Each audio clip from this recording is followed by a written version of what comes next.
boa noite. Está no Altição, aqui na Causa Operária TV. Quinta-feira, 2 de setembro, faltando apenas 5 dias para o 7 de setembro. Meu nome é Juliano Lopes, aqui é o programa que vai ao ar sempre ao vivo, quintas-feiras, às 19 horas. Nós estamos aqui apresentando, mas você que ainda não se inscreveu na Universidade Marxista, do curso Democracia e Revolução, você pode se inscrever ainda, Universidade marxista.pco.org.br, e você pode se inscrever e acessar as aulas todas que estão salvas na plataforma. É fundamental a sua compreensão, inclusive o debate feito a respeito dos sistemas democráticos do partido no último período, a questão da Nova Gato, a questão do Afeganistão e tantos outros, são abordados em profundidade neste que é um curso de formação política do PCO. Você quer assistir aí, Tição? Fique conosco, tudo bem, não tem problema. Mande seu superchat, nós pedimos aí a contribuição sempre passando o chapéu. Manda aquele gato, manda aquele negocinho, o ursinho fazendo coisa, 2 contos, 5 reais, 10, 15, se torne membro, é importante também essa contribuição. E se você quiser participar da Universidade Marxista, está lá. Última aula acontecendo nesse exato momento, ao vivo com o companheiro Rui Costa Pimenta, sobre o curso da Democracia e Revolução, né? Bom, eu estou aqui com o companheiro Caio Túlio, vamos nós tocar mais um Tição, programa de preto. Boa noite, Caio, tudo beleza? Boa noite, Juliano. Boa noite aos companheiros da Causa Operária TV e que acompanha aqui o programa Tição. Tudo tranquilo. Maravilha, é isso daí. Eu vou só fazer um breve comercial, vou pedir a produção depois colocar em algum lugar, não sei se no chat, não sei se na descrição, o vídeo da companheira Lígia Ferreira sobre o livro do Luiz Gama, né, As Lições de Resistência de Luiz Gama, um livro muito completo, com uma pesquisa muito bem feita pela professora, que foi entrevistada aqui pelo Tição. Tem uma entrevista dela de mais de 1 hora, contando detalhes da vida e da obra de Luiz Gama, da sua militância, né, da sua defesa do fim da escravidão. Então, no nosso canal, né, no blog do Tição aqui no YouTube, você pode também acessar essa entrevista exclusiva. É importante, é bem completa. Eu recomendo a todos que, porventura, tenham alguma dúvida ou não conheçam bem a vida de Luiz Gama, acessem lá a nossa entrevista com a Lígia Fonseca sobre o livro As Lições de Resistência de Luiz Gama. Então, acessem lá e assistam esse importante vídeo. Eu vou falar para vocês também, ainda a título de recados, acho que o recado principal, antes de entrar na pauta, é justamente a questão do ato de 7 de setembro. Nós aqui pressionamos, né, o PCO, junto com organizações de esquerda, a base dos partidos de esquerda, movimentos, pressionou para que houvesse efetivamente a manifestação do dia 7 de setembro aqui em São Paulo, diante, inclusive, da proibição do governador científico, João Dória, que falou que o dia 7 de setembro era só para a direita, coxinha, e diante da pressão que houve dos movimentos, o ato está marcado para as 14 horas no Vale do Anhangabaú, no centro de São Paulo, o 7 de setembro, o famoso, tradicional Grito Excluídos, que esse ano assume um caráter abertamente fora Bolsonaro, fora todos os golpistas, enfim, uma oportunidade, mais uma oportunidade da esquerda demonstrar sua força nas ruas, né, e mostrar que não há uma maioria, uma suposta maioria em defesa do presidente, mas muito pelo contrário, há uma maioria do povo, especialmente também a questão do povo negro, pobre, na defesa do fora Bolsonaro e a eleição de Lula também, a reivindicação de que Lula seja candidato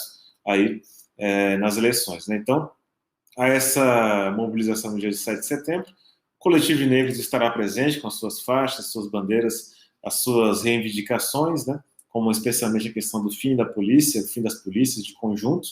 A cada dia que passa eles matam mais gente aqui no Brasil, e também com as reivindicações gerais do movimento negro, do movimento popular, junto com os demais companheiros trabalhadores, os companheiros ligados aí aos sindicatos, enfim, faremos aí um grande ato no próximo 7 de setembro. Eu convido já, deixo aqui o convite aberto em nome do coletivo, a você que está assistindo a nos encontrar. Se você está aqui em São Paulo, procure o Bloco Vermelho no 7 de setembro, no Anhangabaú. Se você está em outro estado, basta ver no causaoperaria.org.br a nossa agenda de atividades e atos, manifestações que estão marcados aí para o 7 de setembro nos mais variados estados, conforme a convocação. Então, participe conosco desse Bloco Vermelho. É importante, nessa queda de braço, finalmente é um dia que terá, pelo menos em São Paulo, manifestação tanto da esquerda quanto da direita. Então, é uma queda de braço. É importante que nós vençamos essa queda de braço, mostrando a nossa força nas ruas. Caio, quer fazer a sua convocação, o seu chamado, mais esse importante ato de manifestação pelo Fora Bolsonaro, né? Não, sem dúvida, né? Porque a situação política, né, no país não vai se resolver simplesmente confiando nos parlamentares do Congresso Nacional, né? Vi que teve até toda uma euforia de setores da esquerda por conta de medidas que o Senado aí teria feito, supostamente em favor dos trabalhadores, que é absurdo, né? Não tem nada a ver. Então, a única arma que os trabalhadores têm para barrar essa ofensiva da direita, gigantesca, né? Monstruosa, está destruindo o país, é a sua mobilização, né? Então, nesse momento, é fundamental a mobilização dos trabalhadores, é só os trabalhadores, essa é a única arma que o povo tem, né? Que é a sua mobilização, para barrar a ofensiva da direita, para vencer a direita, é o único jeito. Então, nesse 7 de setembro, é fundamental fazer uma grande mobilização, né? Mostrar que a população não aceita nem a direita tradicional, nem o bolsonarismo, que o povo é contra qualquer aventura golpista e que o povo é contra a política neoliberal da direita, né? Então, acho que todo mundo tem que participar, tem que sair às ruas, tem que se manifestar e a luta dos trabalhadores tem que evoluir, né? Para mais atos e outros tipos e outras formas de luta de massa, né, dos trabalhadores e outras maneiras de mobilização. É isso aí, correto. Eu já vou passar aqui chamando o primeiro ponto da pauta. Nós sempre começamos com um ponto histórico e eu passaria já a palavra ao companheiro Caio para falar sobre a promulgação da Lei Eusébio de Queiroz. Caio. Exatamente. No dia 4, né, 4 de setembro, daqui 2 dias, de 1850, foi promulgada aí a Lei Eusébio de Queiroz, a lei que colocava fim, né, extinção ao tráfico de escravos no país. Veja que foi em 1850, né? A lei é de número 581, de 4 de setembro de 1850. Foi conhecida como Lei Eusébio de Queiroz, que leva o nome da pessoa que fez a lei, né? Essa lei é controversa, né?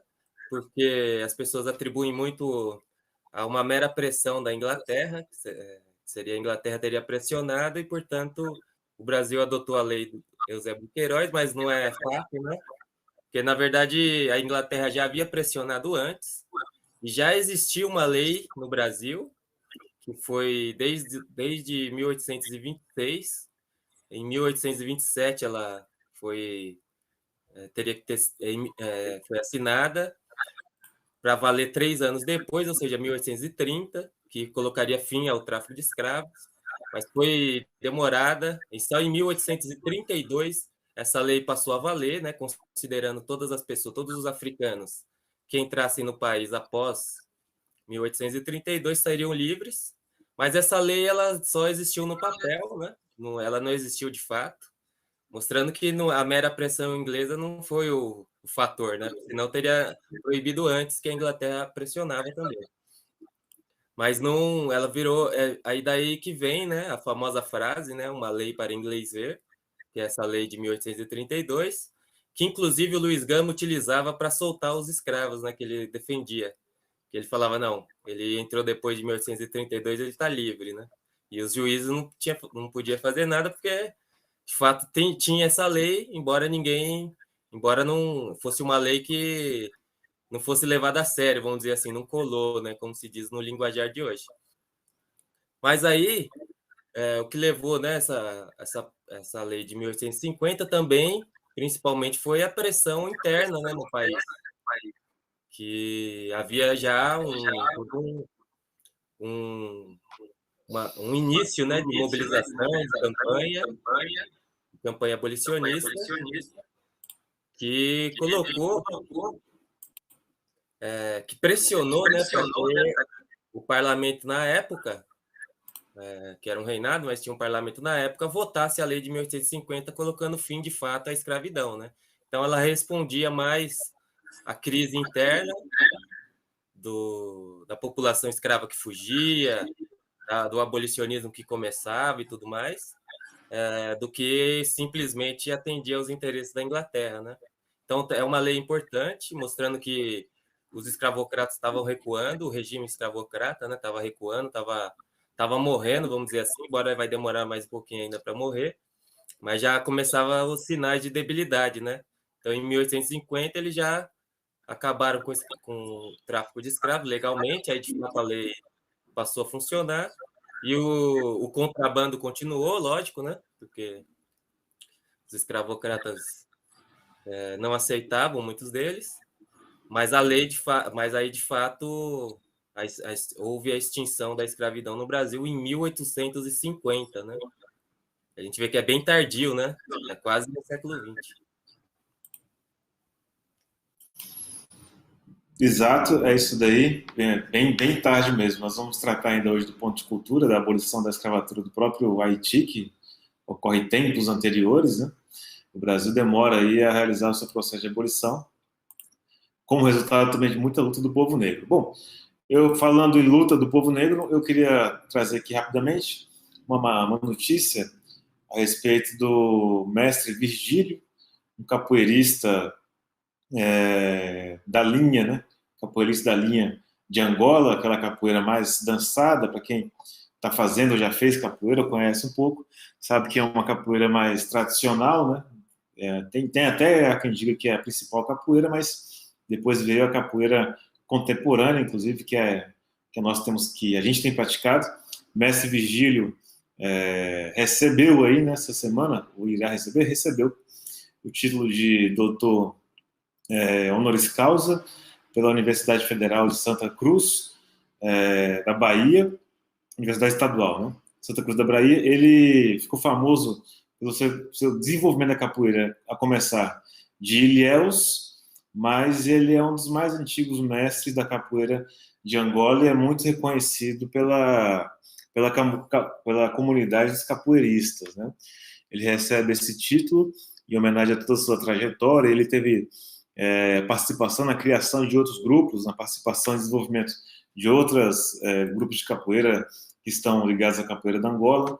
Ele, até hoje, é uma pessoa muito representada e procurado para entrevistas a respeito da capoeira de Angola, e aí recebeu seu título honoris causa nesse último dia 23 de agosto, agora há pouco, recebeu o título aí através de reunião do Conselho Universitário da Universidade Estadual de Santa Cruz. Então, esse aqui é parte do nosso ponto fixo da capoeira. Nós aqui neste ponto buscamos sempre trazer uma notícia, né? Fica aqui a nossa menção ao mestre Virgílio e a homenagem feita a mais este capoeirista, né? Capoeira que tem muita gente envolvida com ela no Brasil inteiro. Essas rodas, em grande medida, elas são desenvolvidas também dentro das próprias comunidades. Em outros casos, viram até associações culturais, grupos até de intervenção política, advindos aí da prática da capoeira, sempre ligado aí à luta do negro, e das lutas de conjunto é sempre uma luta mais esquerdista, né? Até pela vinculação com a população pobre e negra que ela tem. Luta que a gente aqui, ou dança, como queira entender, a gente aqui do PCO incentiva a que todos pratiquem aí, porque amanhã ou depois a gente não sabe o que pode acontecer, né? Ainda mais em dias assim que atos ocorrerão no mesmo dia e horário. Eu espero que o João Dória não esteja ouvindo isso daqui para proibir o ato de novo, graças à minha colocação infeliz no programa. Mas, enfim, fica aí a dica: capoeira, mestre Virgílio, homenageado pela UESC, Universidade Estadual de Santa Cruz, receber doutor honoris causa, né? Chama de causa, aquela pessoa que pela história de vida, pela luta que ela teve em vida, recebe essa honraria das universidades, né? Bom, não sei se os companheiros, né? Se os companheiros estão, eu e Caio, não sei se o companheiro Caio quer comentar alguma coisa, senão vamos lá já para o nosso próximo ponto das notícias, né? Caio, quer falar alguma coisa? Vida que Não, segue. não, um reconhecimento, né, universitário, um título, uma honraria universitária, né? É importante, né, destacar, o pessoal, várias pessoas receberam essa honraria, né, universitária, que se equivale aí ao título de doutor, né, mesmo sem ter passado aí pela universidade. Muitas pessoas também que fazem atividade intelectual, mas que não são universitários, eles receberam esse título, né? Acho que, se não me engano, o Clóvis Moura teve um título honoris causa, que ele não é, ele era um intelectual e tal, mas ele não tinha títulos universitários, né? Mas tá aí, é um reconhecimento também da capoeira, né? Dessa atividade cultural fundamental. Já no nosso próximo ponto de notícias, Caio, quer passar a notícia aí para variar? Os negros compõem aí a maioria esmagadora dos mortos, as vítimas fatais de homicídio. Caio. Exatamente. Só destacar aqui rapidamente, né? O Atlas da Violência, que foi publicado recentemente, na verdade, foi publicado ontem, né? Desculpa, no dia 31, na terça-feira, que trata aí dos dados do ano de 2019. Então, o estudo, ele mostra sobre a violência no país e ele chega à conclusão, né, analisando os dados, de que 77% das pessoas que foram assassinadas, né, vítimas de homicídio, no país, 77% são negras, né? Quer dizer, num recorte aí por 100 mil habitantes, os negros são 29,2% dos assassinatos por 100 mil habitantes, enquanto, bom, para a gente comparar as outras populações que estão no Brasil, né, que são classificadas como não negros, então entra aí a população branca e outras populações como indígena, etc., eles ficariam aí com 11,2 para cada 100 mil, mostrando a disparidade gigantesca, né? Porque toda essa população não negra é 11,2 e a população negra é 29,2, né? Mostrando que há a taxa, né, de violência contra os negros, ele é 162% maior em relação às demais populações. Bom, é só destacar esse dado para mostrar que o sistema é um sistema de tipo quase que um apartheid contra a população negra no Brasil, embora não seja legal, né? Não seja uma coisa instituída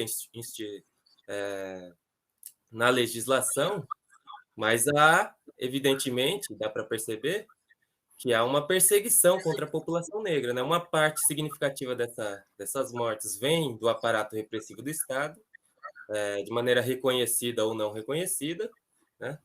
Porque você tem as pessoas, por exemplo, que são vítimas do aparelho estatal, que estão registradas, mas você tem muitas pessoas que são vítimas do aparelho estatal, mas que não está registrado. E a pessoa simplesmente apareceu aí morta em algum lugar, né? E não se sabe quem foi. Então, é que nem aquela música do Racionais, né? Que o cara fala, né? Ele conta toda a história e os policiais vão na casa dele e o assassinam. Aí depois aparece: um corpo foi encontrado na M. Boimirim, tudo indica acerto de contas, né? Quer dizer, mas ele conta a história que, na verdade, não foi acerto de contas, mas com o aparato repressivo, né? Que acertou as contas. Então tem tudo isso, mostrando aí a situação crítica, né, da população negra. Nós vamos destacar no programa também outros aspectos dessa situação e como isso daí está totalmente em contraste com a política que a esquerda adota em relação à questão do negro, né? Não tem nada, é uma coisa totalmente desencontrada, completamente desencontrada, né? A situação é extremamente crítica, 77% da população negra é vítima dos assassinatos, quer dizer, a esmagadora maioria da população que está morrendo, das mais variadas formas, é negra, o que mostra aí uma perseguição sobre todos os âmbitos, né? Da violência, da pobreza também, porque isso daí incide, está relacionado com os assassinatos, com as mortes violentas, né? E os outros aspectos, né? Mas é isso. Exato. E o interessante é que a próxima notícia ela mostra a confusão e o problema que o movimento negro e a população negra de conjunto vai ter que enfrentar, né? Mais uma vez, estamos aí às vésperas do processo eleitoral, e agora começa aquela pescaria louca. Os programas partidários, eles são feitos de pó e os candidatos são feitos de vento. Então, é um vale tudo. No meio desse vale tudo, aparecem coisas estranhas, suspeitas para dizer o mínimo. Nós vimos uma matéria no site Alma Preta, que é um site abertamente identitário, tem sempre matérias de progressão social individual. Se tiver um negro amanhã que virou doutor e está ganhando dinheiro na Nestlé, vai aparecer lá a biografia, vocês podem ir atrás que no Alma Preta vai aparecer lá. Manuel Sabino, não sei das quantas, doutor, mostra exemplo de superação e política de inclusão da Nestlé, que nem teve recentemente o caso da famosa Prada, cuja garota propaganda virou a Djamila Ribeiro, e foram criticar ela no Instagram dela, ela não gostou que criticasse ela não, mas você vê como é que são as coisas, né? O contrato sai caro, né? Tem até o filme Diabo Veste Prada e a Djamila, eu acho que possivelmente nem tenha assistido o filme. Mas, enfim, um grupo, aí que vem a confusão, camaradas, chamado... O grupo é o seguinte, chamado Lábora Oficina de Política. Qual que é a ideia desse grupo? A ideia desse grupo é formar por pessoas da periferia, negros, para as eleições de 2022 e 2024. Não contente com as eleições de 2022, eles querem formar pessoas para as eleições de 2024.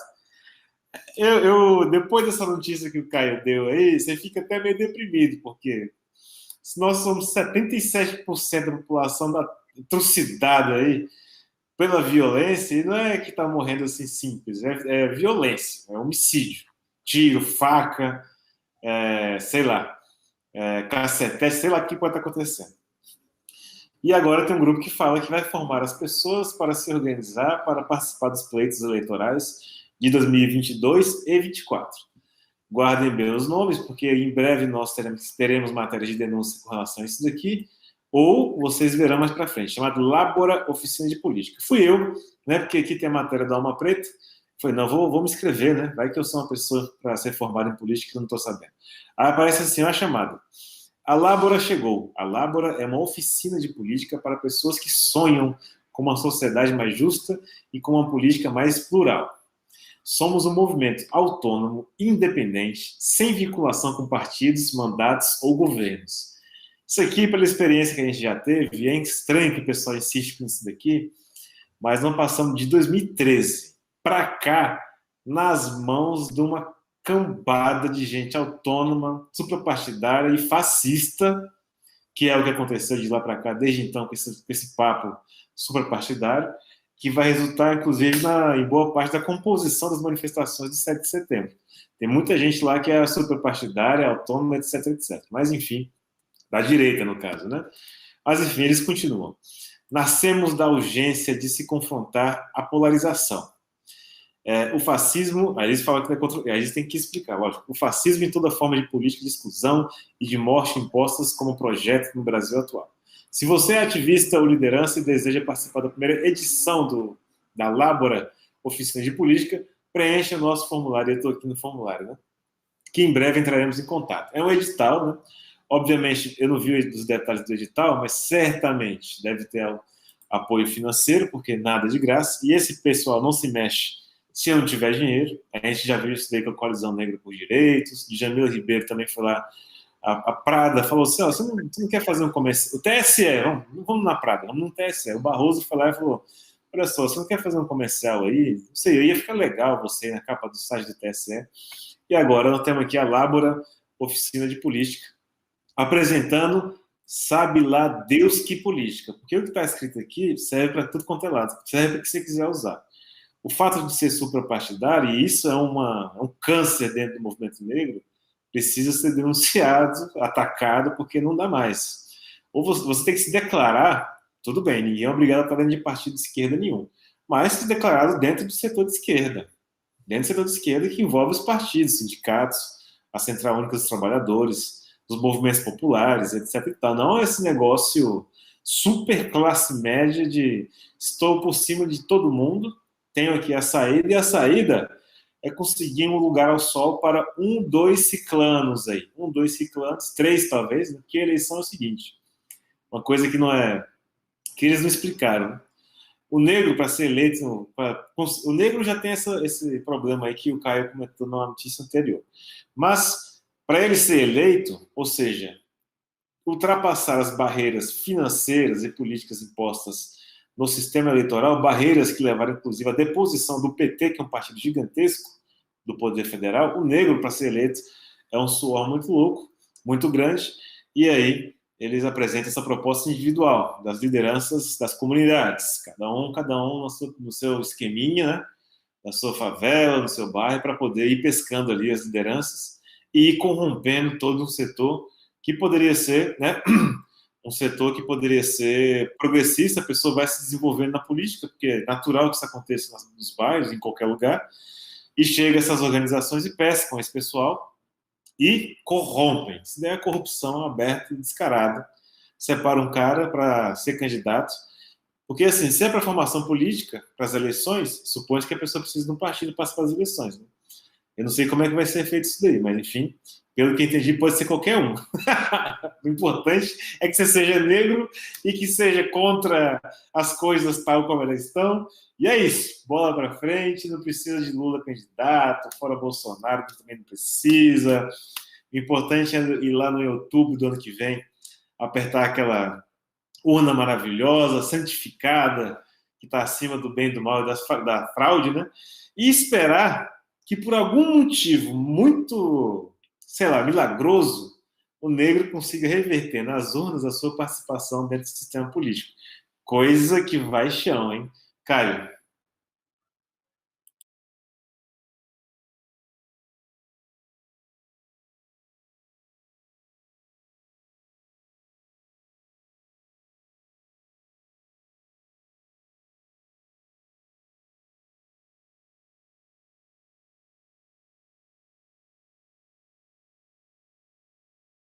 Então, você coloca mais negros, o que também não vai acontecer, todo mundo sabe. A gente viu aqui que a situação do negro é extremamente crítica no país. Isso, logicamente, vai se refletir em todos os aspectos da vida social, né? Não é? O negro ele vai ser maioria no Congresso e ser a maioria que está sendo assassinado pela polícia, pela violência, não é possível, né? Então, eles colocam, por exemplo, aqui o seguinte, que o percentual de homens brancos e empresários em Brasília e na Lesp, já de olho também na Assembleia Legislativa aqui de São Paulo, destoa da realidade da população brasileira. Acreditamos que essa distorção com a realidade do país é base da destruição que estamos vendo.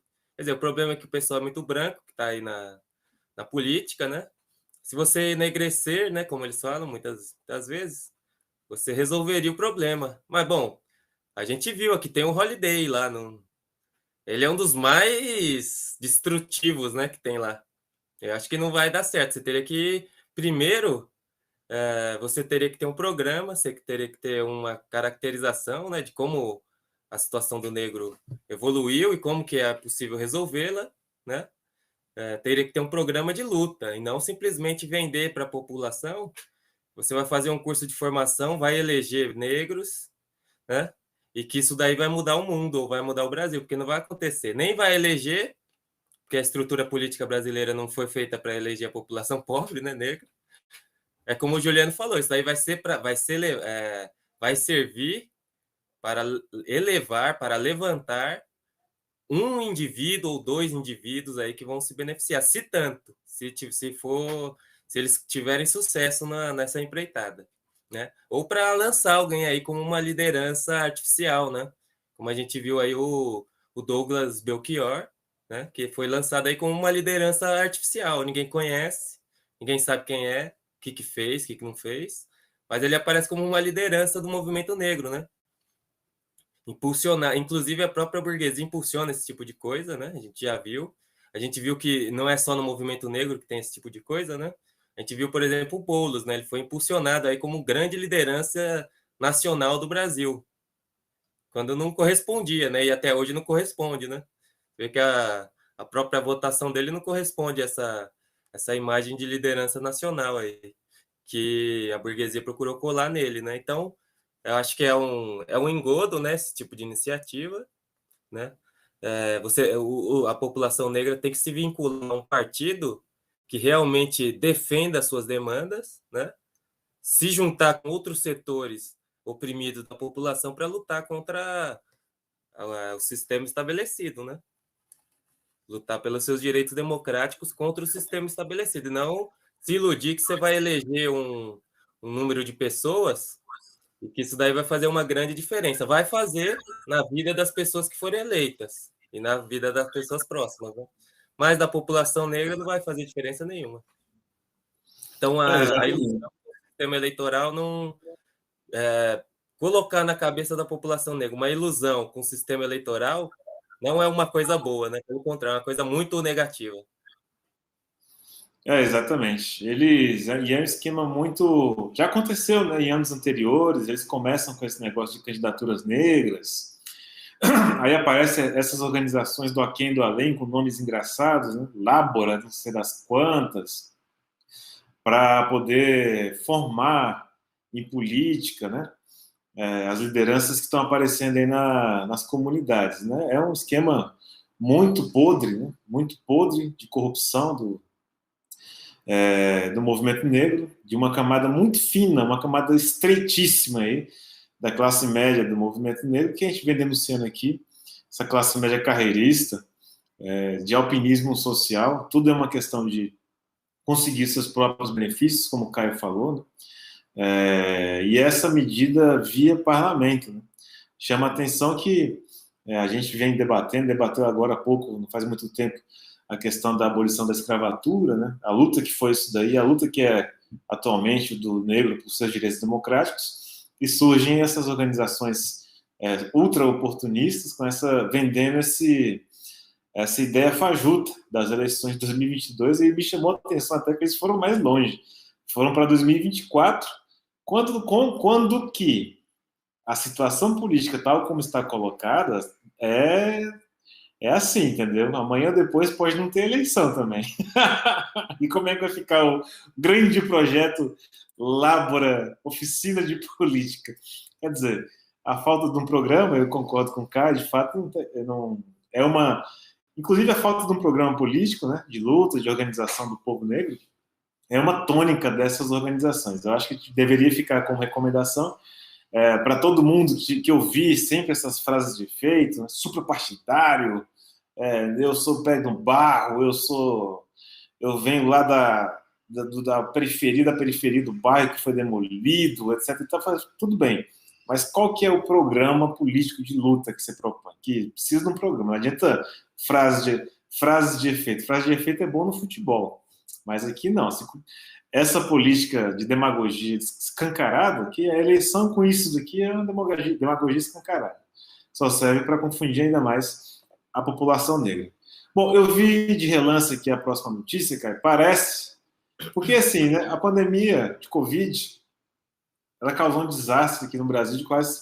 Eu acho que é mais de 600 mil mortes, porque os números são subnotificados. Agora estão até escondendo aí, falando... Não estão nem registrando mais. Falando, não, já acabou, deixa para lá, deixa para lá. Ninguém mais lembra de Covid, deixa abaixo, como fala, né? E eu tenho para mim que os números estão os mesmos que estavam um tempo atrás. Né? Mas, enfim... A África sempre foi uma incógnita na pandemia do Covid, né? Porque eles apareceram. A África, eu lembro que um dos primeiros argumentos que eles deram para os números baixos de mortes e contaminados na África era que era um povo resistente, né? Porque não basta essa, né? Além de você sofrer pra caralho ao longo da sua vida de sempre, né? Porque todo mundo lá sofre que nem um cachorro. Aí você fica resistente. E o Covid, que matou milhões de pessoas, bom, finalmente nós temos alguma coisa positiva na África, que não vai matar ninguém, porque o pessoal é resistente, lógico, que é uma balela e que morreu muita gente lá também, só que a gente nem sabe. E a África do Sul está dando um pouco o panorama do que pode estar acontecendo lá, não é isso, Caio? É isso daí. Na verdade, só detalhar um pouco sobre as notícias. A gente vai criar até uma iniciativa aqui da gente tratar das notícias internacionais, né? Principalmente da África, que é uma coisa que ninguém conhece, ninguém sabe nada que está acontecendo lá. Né? É uma política extremamente complexa. Né? Inclusive, é curioso, Juliano, porque você vai na imprensa burguesa, brasileira ou de outros países, e você não encontra nada sobre a África. Nada. É uma matéria por mês, alguma coisa assim. Quer dizer, é uma coisa que a gente não conhece, né? Então seria importante a gente destacar aqui no programa Tição. Mas só destacando, né, que na África do Sul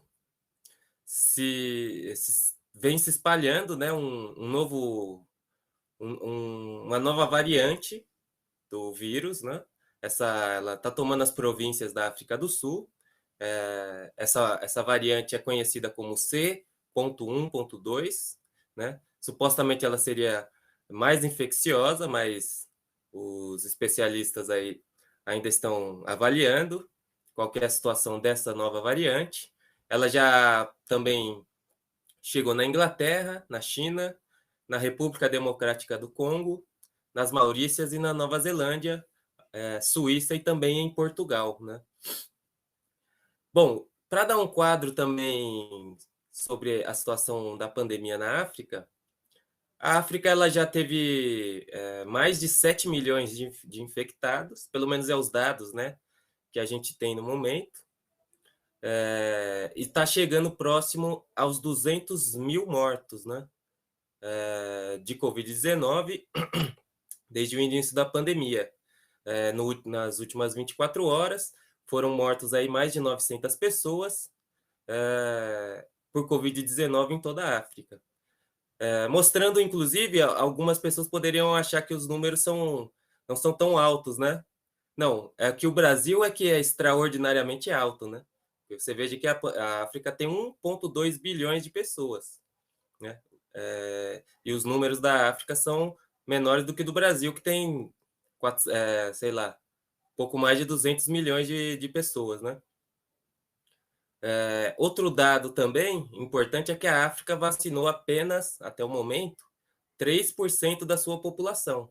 E há toda uma crise, né, inclusive as Nações Unidas chamam a atenção para isso, que é o problema das vacinas, né? Porque os países europeus estão vacinando a sua população, os Estados Unidos, né, estão com uma vacinação com mais de 50% em vários países europeus e nos Estados Unidos, e estão impedindo, né, que outros países tenham acesso à vacina. Então, tem pouquíssimas vacinas na África, né?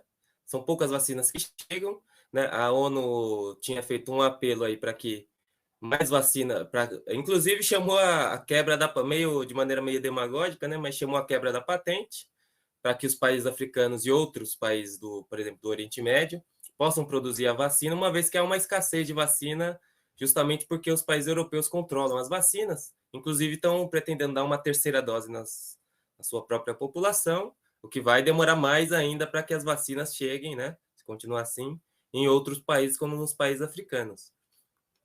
Então, a ONU chama, né, para que a África consiga aí chegar a pelo menos 10% da sua população vacinada em pouco tempo, né?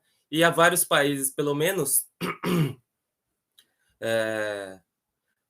42 países aí podem ficar sem atingir a meta de vacinação, justamente por esse problema, né, das vacinas e do controle que o imperialismo faz de todas as vacinas no mundo, impedindo que a população tenha acesso, né, a população mundial tenha acesso. A população está sendo castigada lá pelo vírus e também por muitas outras coisas que acontecem nos países africanos e que nos programas aí que vão vindo do Tição nós vamos destacar aqui alguns desses problemas políticos importantes.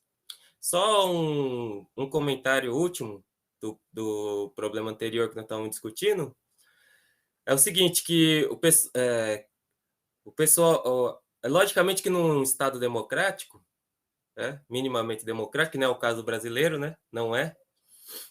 Você teria uma espécie de representação natural da população no parlamento, né? Que seria normal. Então, o parlamento seria mais variado, teria uma representação negra, por exemplo, muito maior. Mas isso daí é uma espécie de consequência, né? Do fim da opressão do negro, e não um método para você atingir, porque senão é absurdo, né?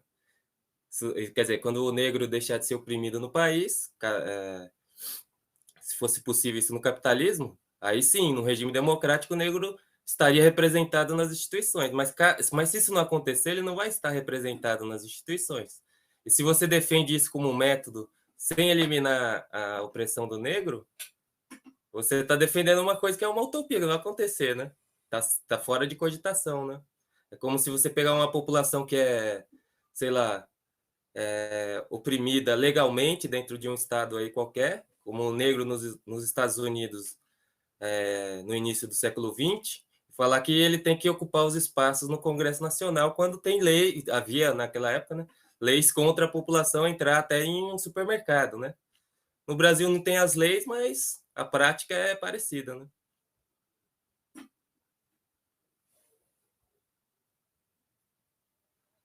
Exatamente. Bom, falando em legislação, vamos entrar aqui no tema principal do nosso programa. Antes eu vou ler aqui o superchat da companheira Carla, e meio que explicando para que serve esse negócio autônomo, suprapartidário, etc. e tal.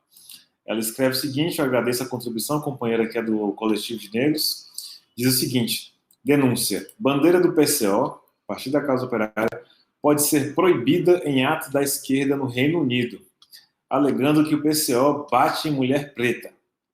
Enquanto isso, atos bolsonaristas estão sendo marcados fora do Brasil. Bolsolondon, os bolsolondistas. Bom, tá aí para que serve a política partidária? Para isso. Lá pelas tantas, é o abaixa a bandeira. Lá pelas tantas, é um cara de verde e amarelo.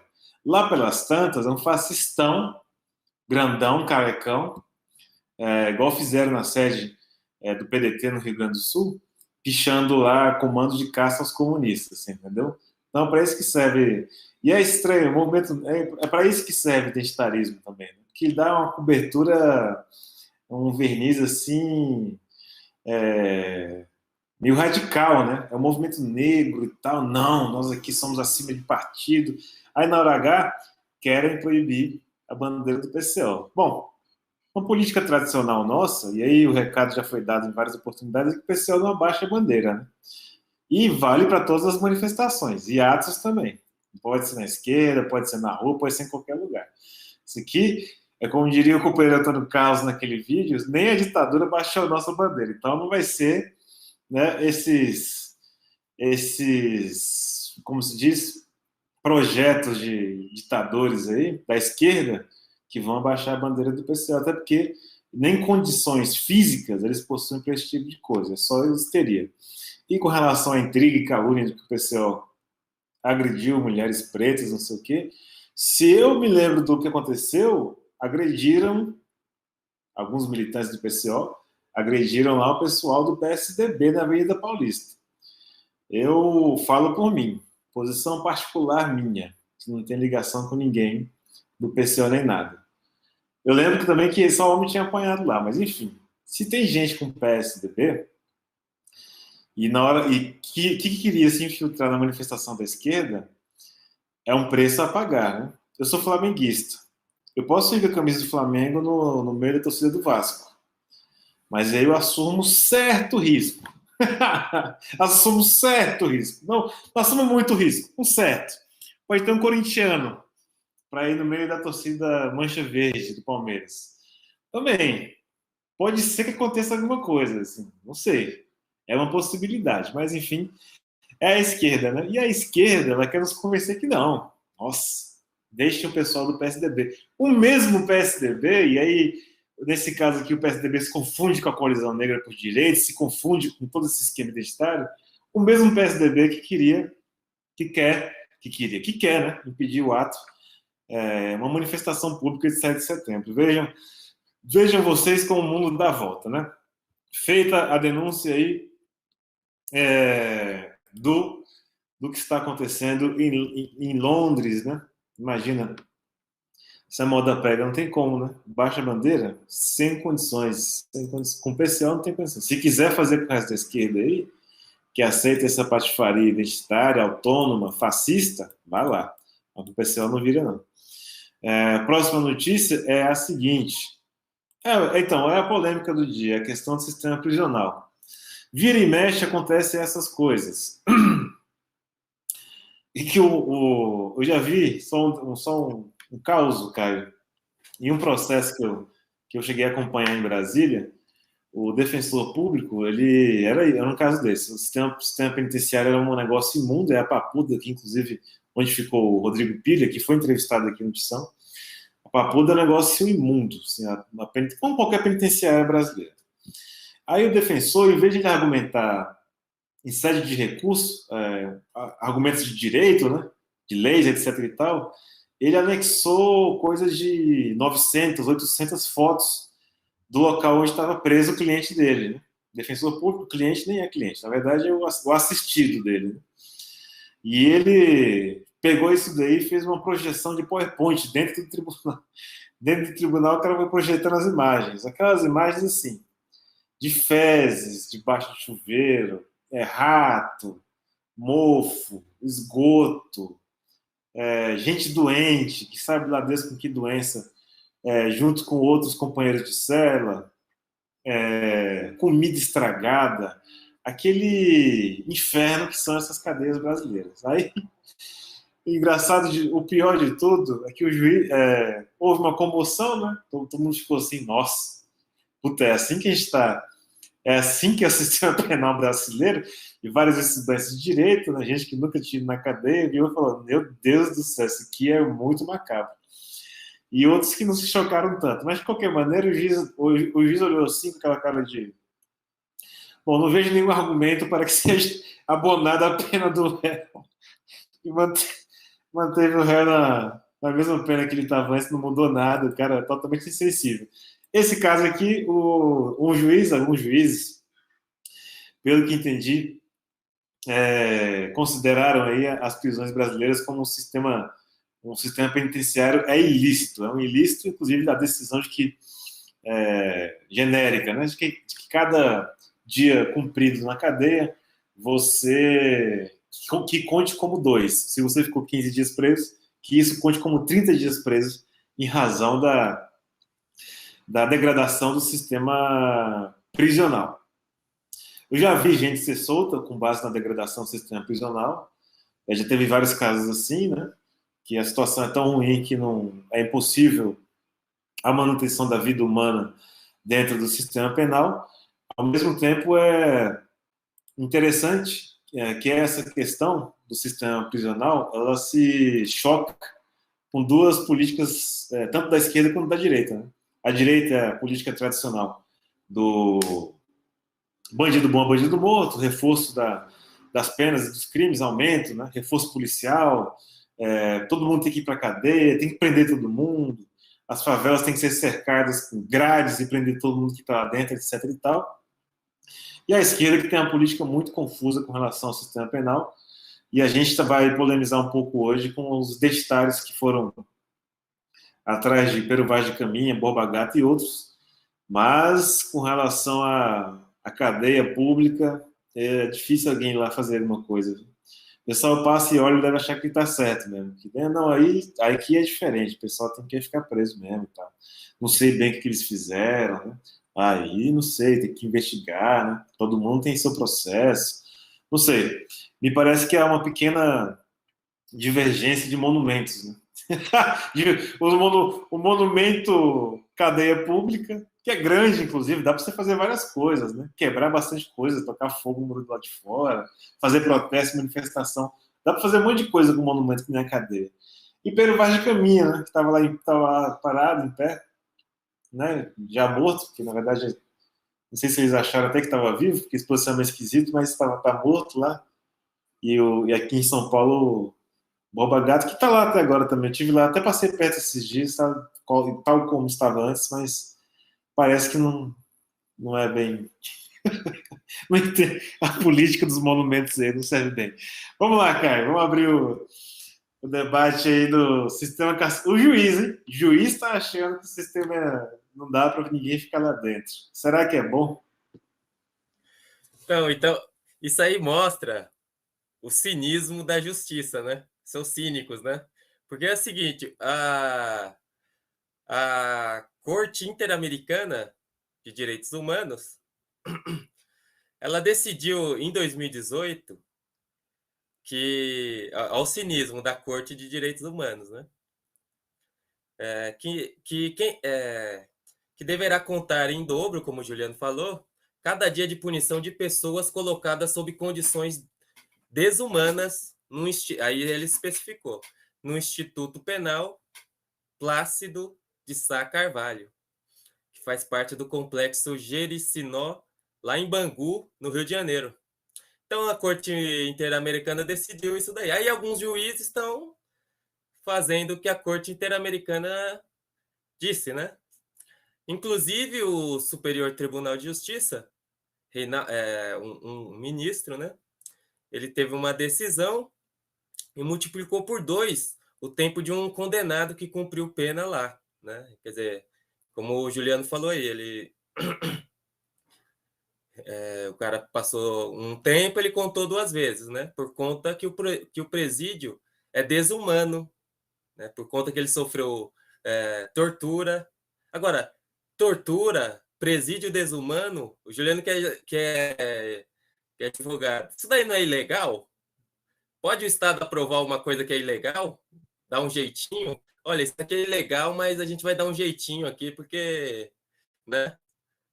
É absurdo, né? Se o presídio é desumano, ele tem que ser fechado.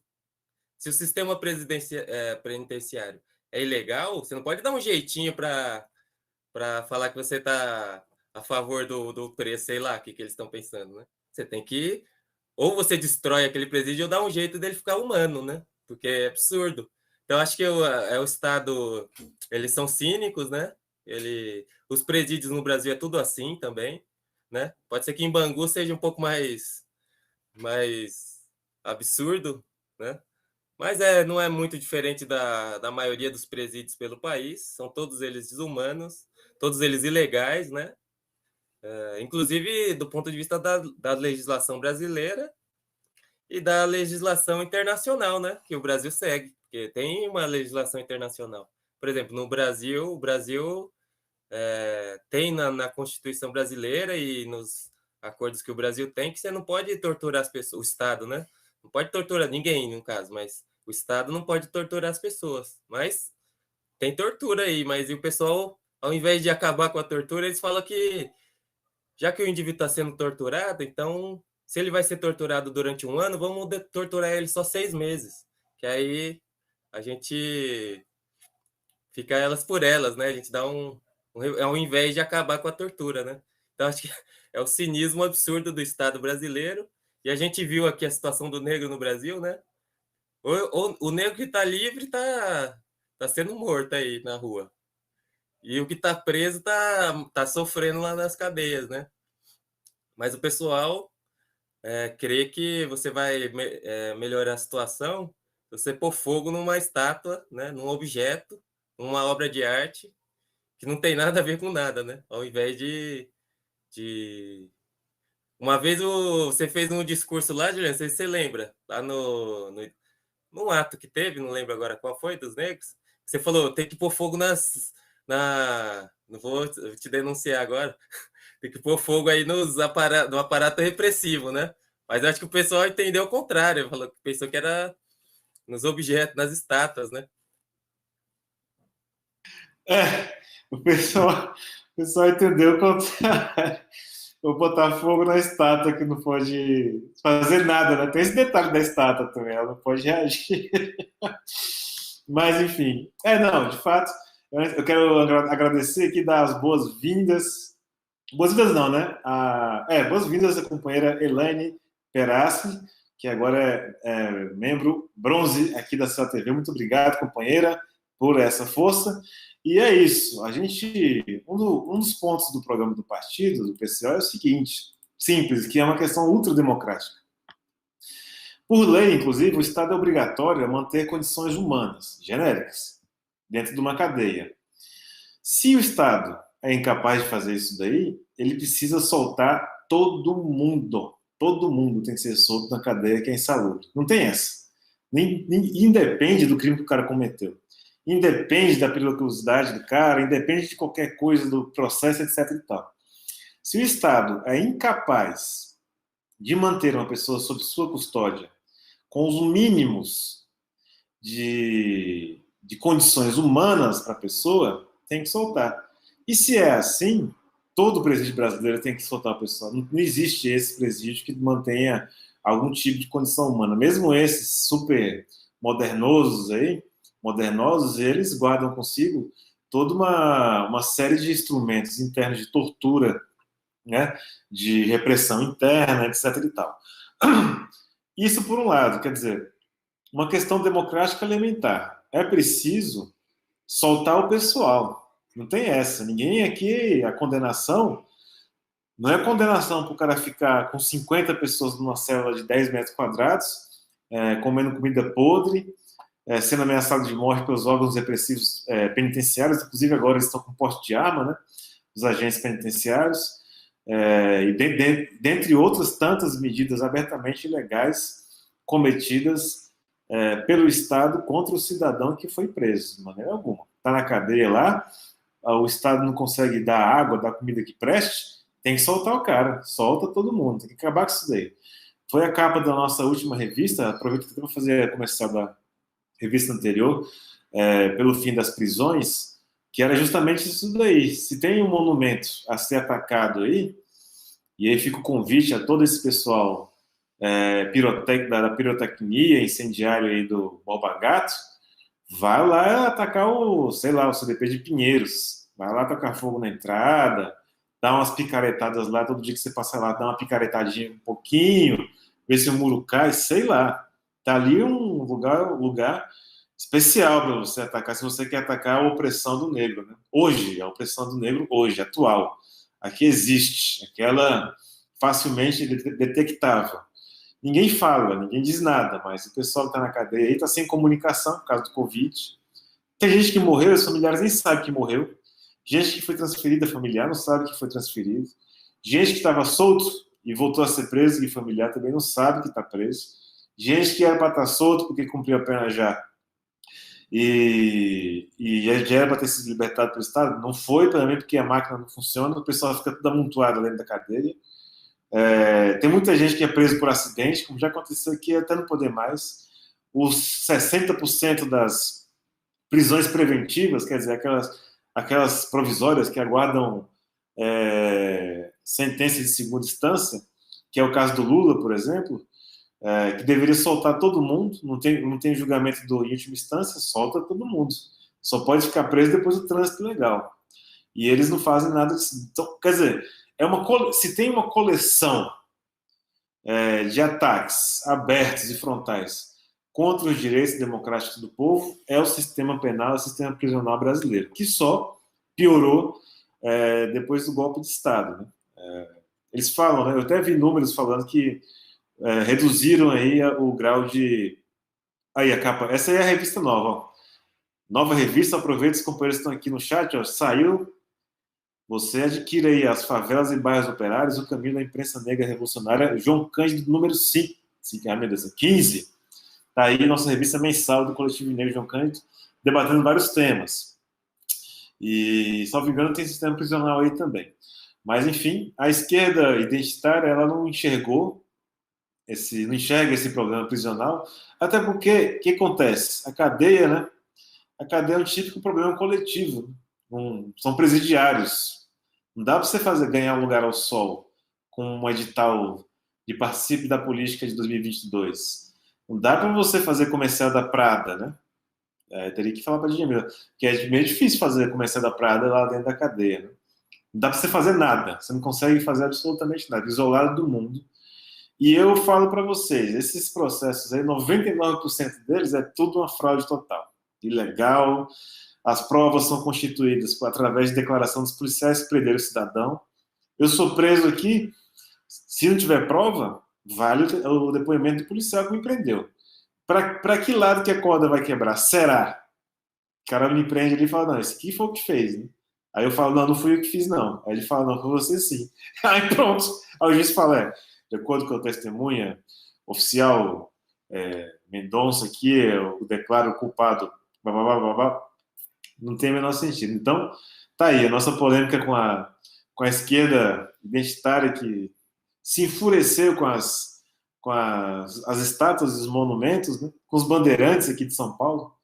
Interessante que eles foram atrás dos bandeirantes aqui de São Paulo, das estátuas dos bandeirantes aqui de São Paulo. Né? Se não é um pouquinho perturbado a cabeça, tá quase lá, porque qual que é a grande importância política, além de ser um ataque contra a cultura nacional de conjunto, como a gente vem falando nos nossos programas. Mas, de qualquer maneira, se é para atacar assim, tocar fogo, pedra, essas coisas, aí, ó, sistema penitenciário, cadeia. Passei esses dias, cara, esses dias sem querer, andando, eu passei lá por um lado, as ruínas do Carandiru, e pelo outro, que sobrou dele, que eram os prédios que eles deixaram lá, como memória. Né? Teria que avisar a esquerda nesse sentido, né? Que é melhor você destruir um sistema, uma cadeia pública. Mais algum comentário? Senão a gente vai para o final. Vou dar umas boas noites aqui. Não, só ia comentar que eu acho que o pessoal identifica que esses problemas aí fundamentais democráticos, né, da população negra, que envolve toda a população brasileira, né, porque problema do aparato repressivo. Agora a gente está nas redes sociais, né? Então o pessoal do aparato repressivo eles também querem tirar onda nas redes sociais, né? Mostrando o seu dia a dia. Aí você vê a ilegalidade total e completa da polícia, de todos esses aparatos que eles mesmos gravam e divulgam na internet, mostrando o negócio criminoso que é, né? Mas eu acho que a esquerda pequena burguesa, os identitários, eles acham que isso daí não pega bem você se envolver com esse tipo de coisa, entendeu? Presidiário, depois você vai pedir voto na eleição, o pessoal vai falar que você está defendendo bandida e por isso que eles não se envolvem, né? Eu creio que seja esse motivo aí que eles preferem falar de bandeirante, pôr fogo na estátua, mas falar da situação real do negro eles passam, né? Ah, não, com certeza. Será que pega mal se defender presidiário? O pessoal é ultra classe média, né? E cá entre nós, eles não vão falar nunca, mas eles são a favor desse sistema penal tá colocado. Mesmo a classe média negra é o mesmo esquema. Mesmo esquema. Eles começam a ter uma vidinha um pouquinho melhor aí, que é o caso dessas lideranças, entre aspas, do movimento negro pequeno burguês. E aí começa já, né? Esqueminha classe média. Olha, o condomínio, a segurança. Não sei se é o caso de fazer assim, o assado. Vamos avaliar o que aconteceu efetivamente, né? E o esquema linchamento, né? Vê a esquerda, o que eles fizeram? Eles não partiram para linchar a gente, o negócio dos celulares lá na Avenida Paulista. Foi o PCO que roubou o celular, que bateu, o esquema ultrafascista e direitista, que é histérico ficar apontando o dedo. Eles fizeram, não foi, você vê como é que é o método, né? Esse método que fizeram com o PCO é o mesmíssimo método daquele neguinho que ficou amarrado lá no poste no Rio de Janeiro sem roupa, porque tinha uns bombados de academia que apontou o dedo para ele e falou assim: esse aqui que roubou tal coisa. Aí pegaram, lincharam o menino, bateram no menino e amarraram ele no poste lá. A esquerda é justamente isso daí, né? Veja vocês como é que é o negócio. Ó, um companheiro pediu aqui como é que compra a revista. Ó, vou colocar aqui no chat. Papapá, adquira a sua revista. O Caminho da Pessoa Negra Revolução. Tá aqui. Vou tirar aqui, porque senão não vai caber. Já estou mandando aí, camarada. É importante, se consigo, pague pelo Pix e encaminhe seu e-mail. Deixa eu ver, adquira, revista. Bom, companheiros, chegando aos finalmente, quer dar um recado cultural, Caio? Não temos 2 minutos. Beleza, não, só vou comentar que tá em pré-venda, né? Vai sair um lançamento agora, um livro que fala sobre a vida de Toussaint Louverture, né? Foi o revolucionário haitiano, né? Que liderou a revolta dos negros, a Revolução Haitiana, né? E venceu todo mundo, para resumir, e a partir daí que se estabeleceu a República do Haiti, né? Uma primeira revolta de escravos que libertou um país do colonialismo. Então, o livro chama O Maior Revolucionário das Américas, de um autor inglês, um estudioso inglês, que vai sair aí pela Zahar. É um livrão, aparentemente uma biografia bem fundamentada da vida e da obra do Toussaint. Tá aí, Toussaint Louverture, que tinha uma posição um pouquinho diferente dessa esquerda que a gente viu aí, mas enfim. Comentando então, deixando um grande abraço. Companheiros, mandei aqui no chat do programa as formas de você adquirir a revista. Quem perguntou foi o companheiro. Vou dar boa noite para todo mundo, né? Que eu não dei. Carolina Silva, boa noite, companheira. Carolina, que é vascaína. Lembrou aqui, Carla Silva, boa noite.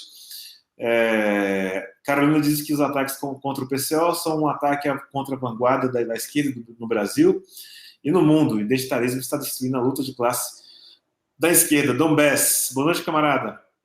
É isso aí.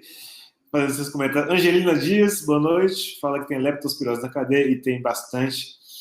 Cifa, boa noite, companheiro. Companheiro Elaine, já deu boa noite. Agradecer aqui a sua presença como membro da CLTV. Sem chance está aqui. Boa noite. Jeff Mendes, boa noite, camarada. Peter, tá aí. Boa noite. Que mais? Papá, Pix da CLTV. Acho que tá aqui na descrição do vídeo.